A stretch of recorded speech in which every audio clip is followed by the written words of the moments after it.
I'm Jessica Ganawa, a lecturer in international relations at Flinders University in Australia, and I'm checking in today with Maxim Yali, Head of the Centre for a New World Order and Professor of International Relations at the National Aviation University in Kyiv. Thanks for talking to me today, Maxim. You're welcome, Jessica. Maxim, we've seen that the situation in the southeast of Ukraine, in the Donbass, is becoming increasingly dire. Russia is still increasing their military offensive in that region. And I wanted to check in with you today about the situation. What, from your perspective, where does it stand? What's happening at the moment with the battle in Donbass?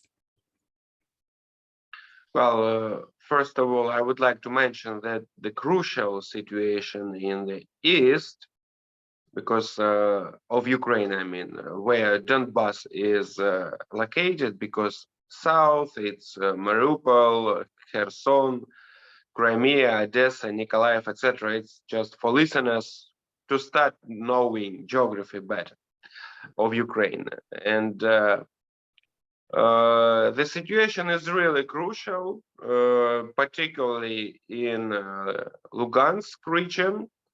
As you know, Donbass is divided into two pieces, I would say, and consists of two regions, Donetsk and Lugansk. So Lugansk region is occupied already for 95%. So 5% more of territory during last couple of weeks they occupied. The problem is that Russia changed its strategy on the battlefield during last a month and a half, I would say, even 2 months. So after they pulled back their brigades from Kiev, Chernigiv, and Sumy, it is on the north of Ukraine. So they took them to Donbass. So now I talk to my sources, I would say, who have information, additional information from the top. So it's about 5-1 if we talk about military forces. And especially the problem is that, as I mentioned, the strategy. So firstly, it is constant shelling from artillery and plus bombardments from aircrafts. Only after that, after they ruin everything, they move their forces, which are also, as I mentioned, 5-1. In some places, it is even 10-1. And of course, it's very difficult to oppose such a strategy, not having enough of weapons. That's what we are asking for the Western governments, the United States, the European Union. Australia, by the way, gives us, thank you. But unfortunately, as I mentioned, Putin realized that after President Biden signed land lease law, and there was a law adopted also for additional $40 billion aid, though for military aid it will be about 8.5, not more, unfortunately. They realized that they are lack of time, and they are doing their best to occupy Donbass.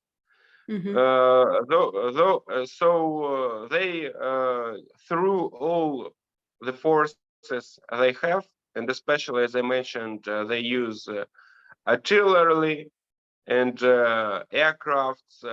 That's what they have, I would say, advantage, the most important advantage, sky. So we don't have air defense systems still, unfortunately. enough, I mean, at least long range. So they use it, and it's very difficult to oppose. So there is a threat of surrounding. They use the tactics of Mariupol. So they try to surround. Now it is Severodonetsk. It is a small city, actually, about 20,000 inhabitants used to be. But a big grouping of Ukrainian armed forces is located there, and it's on front line. So now they're trying to surround it, to cut off the main road, to cut off supply, and a very big risk they will reach it. So now it's up to Ukrainian commandment to decide whether to withdraw that troops, or they will be left as our troops in Mariupol. So, of course, taking into account that the war is going on and it will be lasting for a long time, not for a month, not for a two. We need to save our lives, and that's the difference actually in strategy between Russia and Ukraine. We treasure the lives of our soldiers, fighters. They do not. So, and it gives them advantage. So they throw as many people as just cannon meat, we call it. A lot of them are killed, but of course they have a lot of resources, population, and of course they mobilize most of that people from occupied territories in Donetsk and Lugansk region, which were occupied in 2014-2015. And that's how they're trying to reach the goals. Because, as you know, I would say it is already a third stage of the war. So first one was Blitzkrieg, battle for Donbass, for Kiev. We won. Second, they changed their goals. They said, okay, we want to occupy only Donetsk and Lugansk region. But of course, they wanted to do it by the 9th of May, Victory Day, to declare victories. They failed even to occupy Mariupol by that time. So of course now they want, Putin needs something to show to the population, to his supporters in Russia, that they have some real victories results. Mariupol is number one, the biggest victory for them. After our heroes were evacuated from there, I was surrendering, to put it straight. And of course now there is a new date, I would say, when I suppose he wants to reach this goal. It's the 12th of June, Independence Day of Russia. Though, you know, even strange holiday, because independent from whom, Russia, but it's another, I would say, question. So it's like this, more or less. Besides, they started giving Russian passports. Putin signed a law for those people living in occupied Kherson and Zaporizhia regions. Part of them are occupied, they are partially, so Kherson region mostly occupied, including the center, Zaporizhia region partially occupied, and still some battles are going on, and as intelligence services show, they are preparing also some troops to start again offender. Yes, offender it is called. Yeah. So as you mentioned, it seems like the conflict will keep going for quite a while now. What is the feeling like in Ukraine at the moment? I mean, we've certainly had talk in international media of the conflict potentially extending, as you said, for months or maybe even for years. What's the feeling like in Ukraine? Is the feeling that this will be a long, drawn out conflict? And if so, what's the time frame that people are operating under the expectation of at this stage? Are you thinking weeks, months, years, etc.? Well, the situation is crucial also in Ukrainian society because we also, it's understandable, have propaganda during the war. Nobody says all the truth, yes, about the number of victims, etc., etc. So I suppose psychological situation is pretty difficult and gonna be. Mm-hmm. There are risks because people were used to think that, okay, very soon we'll win. Listening to all that news about local victories. But of course, it's usual for psychology, human psychology, they are getting tired of the war. Mm-hmm. And well, also political games started splitting society. It's another negative point.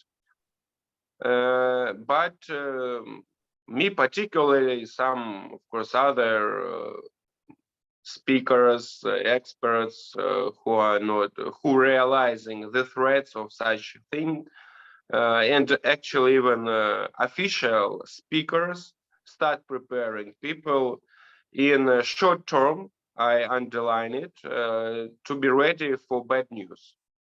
I mean, concerning battle for Donbass. So, though, it depends a lot. We could have absolutely different situation, and the reasons for that bad news is that we are lack of support in heavy weapons from the West. Okay, they give us artillery, mostly United States, Canada, but it's not even hundreds. Mm-hmm. You see, just about 100 M777. US gave us, even less gave us Canada. But of course, though they are much more effective and help us a lot, though Russia has immense number of artillery, and they use it. So, as President Zelensky mentioned, it's about 20-1 in weapons superiority for Russia. And of course, they are trying to use it in short perspective. So they pulled all the artillery aircrafts to Donbass and to the border, because now they are afraid of stingers. They don't use their aircrafts as they did it at the beginning of the war, and we shut them down, a lot of them. They understood that we have air defense systems, even Soviet ones. So they re-estimated their mistakes. We should admit it. So still, we should realize who we are fighting with. We should be realistic. It's impossible to win them, to conquer, to defeat, not having the same equipment, the same number of weapons. So that's why. And even in Davos forum, President Zelensky, Minister of Foreign Affairs Kuleba, was asking the West to help us. So the quicker we get this assistance, the quicker we can counteract and deoccupy that territories. But it's a matter of coming months, and it's, I would say, optimistic scenario. So military defense, military intelligence, the head of it, Mr. Budanov, says that by August we can receive needed amount of weapons to start counteract. Before that, so therefore this Luft in time June, July, Russia is trying to use its best to occupy as much territory as possible, and then to start negotiations. Now, as you know, unfortunately, some of our Western partners, governments, particularly France, Germany, Italy, started telling that we should we should compromise with Russia. Mr. Kissinger, as you know, 98-year-old man, was telling that we should give up some territories, Crimea, Donbass to Russia, we should be ready for it, etc., etc. So these talks have started, and this tiredness, I would say, already exists not only in Ukrainian society. Actually, well, I just saw last opinion poll. Most of population is ready to wait. Of course, usual people tired to live in such a stress for more than 3 months already. But anyway, we are ready to fight. We are not going to give up until the end. We are not going and ready to give up any territories. So it's consensus in society, absolute with the government. So we are not ready for these compromises from our side to give up our territories for the West, particularly European Union, particularly these countries I mentioned and some others. Of course, not talking about Hungary, Austria, etc., to get back to business as usual with Russia, to earn money on their bloody oil, gas, etc., etc. So that's what they're wanting and willing to do. That's what they wanted to do before the war. Why they, let's be frankly, yes, they closed their eyes. They thought we would lose very quickly and everything would be fine. So they were shocked. There was some reaction after Bucha massacre and other things. They saw what Russian world means, in particularly about nightmares from Mariupol. But now they trying to close their eyes and to get back to negotiations. They don't feel threats for their existence. They still do not believe that Russia may not stop on Ukraine. Well, I guess it's a matter of time when if you don't make conclusions from your mistakes they made, well, karma is a bitch, I would say, because they still don't realize who Putin is. That's their problem, not only ours, I would say. Yep, it's pretty tough, but I appreciate you sharing with us your perspective on the situation and what's happening at the moment. Thanks, Maxim. You're welcome.